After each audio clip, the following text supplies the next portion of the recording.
Hello, my name is Tracy Allen, and I want to welcome you to Cooking with Some Friends.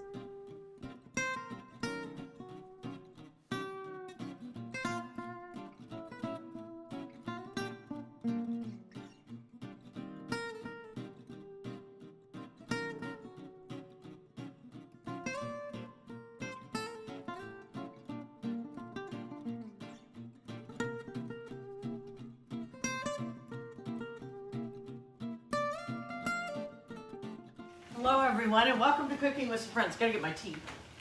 I am making our supper tonight, and I made some Instapot baked potatoes.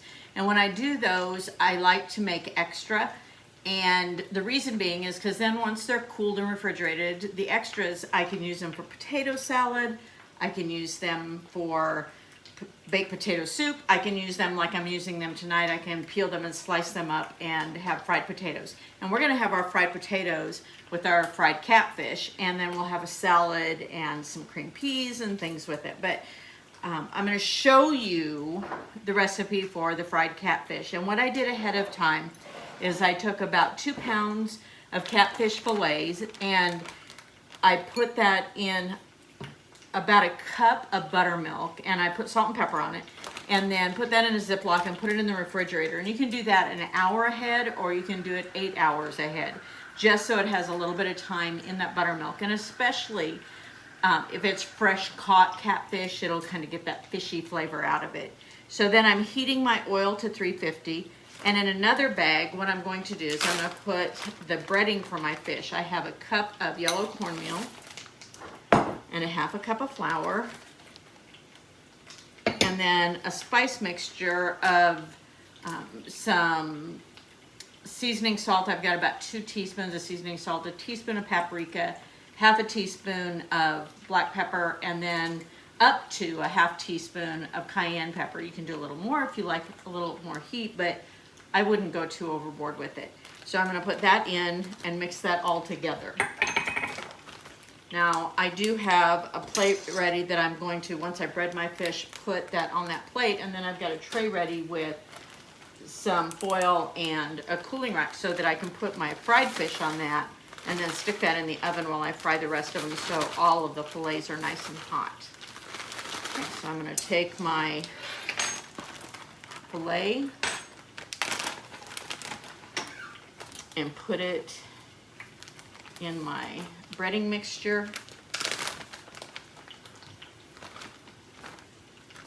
and then put this in my hot oil and let it cook on one side till it's brown, and then flip it over and do that, and then keep going with the process. You want your oil to heat to about 350. Okay, I'll show you that when I get it going. I have my first batch already golden, and it's ready to go in the oven. I've got another batch in. You just don't want to overcrowd so it doesn't fry up nicely. And then I've got a couple more to go in when those are done, and then our potatoes and everything should be done at the same time so we can enjoy our fried catfish, which is really Midwest, Mississippi, all of those states where you can get catfish. It's a wonderful recipe to try.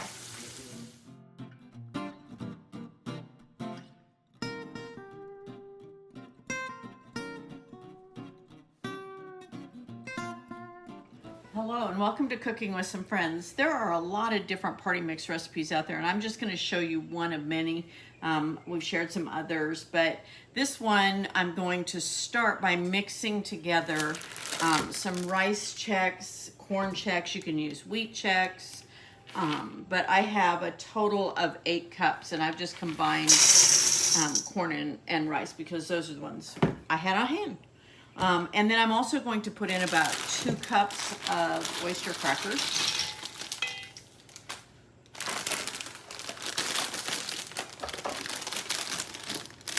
Package. And you can add some bagel chips or rye chips, but it seems like I'm the only one that likes those, so I'm leaving those out this time. And then you can use small pretzels, but I always, when I do party mix, I like to use the Goldfish baked pretzels just because I like those, and I'm going to throw a package of those in. And then I'm going to mix those together and set that aside while I make the sauce. Now, I have my oven preheating to 250, and I have 2 baking sheets that you don't cover them with anything. You don't grease them. You just have them ready. Okay. And you can also put in a couple of cups of mixed nuts if you want to. It's totally optional. But Party Mix seems to need mixed nuts.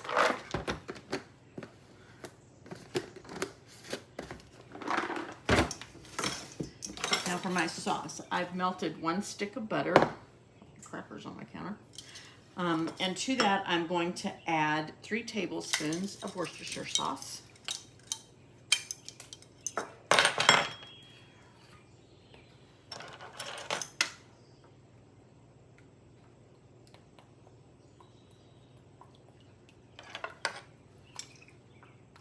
And when I put this in to bake at 250, it's going to need to bake an hour, but I'm going to stir it about every 15 minutes to keep the sauce on top.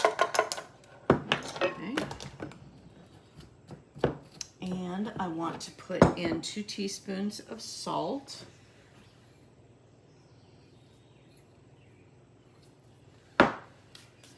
And I've got some garlic powder. And I want to put in 1.5 teaspoons.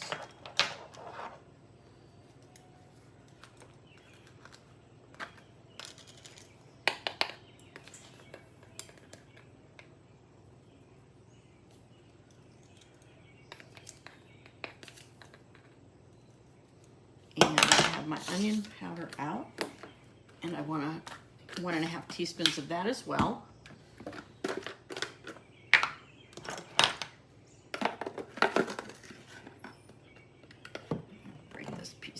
Some moisture is coming in there.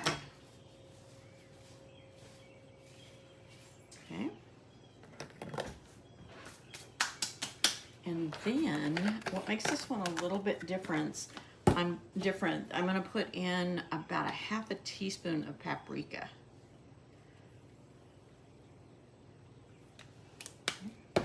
So I'm going to mix those all together. My oven's hot. And then I'm going to pour about 1/3 of it over my cereal mix and stir that in, and then do it again until it's all in there so that it doesn't all get soaked up by the top layer. Okay.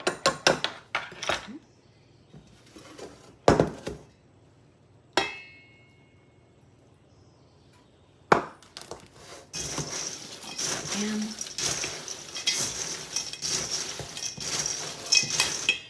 Do another 1/3 of it.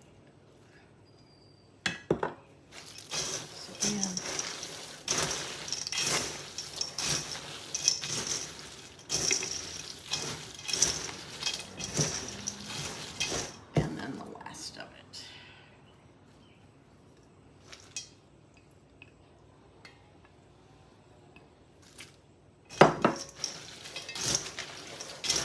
Okay, this is ready to go on those baking sheets, and I will put it in the oven and stir it every 15 minutes. And then it'll be ready to eat. Thanks for joining us for this session of Cooking with Some Friends. Make sure you like this video and subscribe to our YouTube channel. And find us on Facebook at Cooking with Some Friends.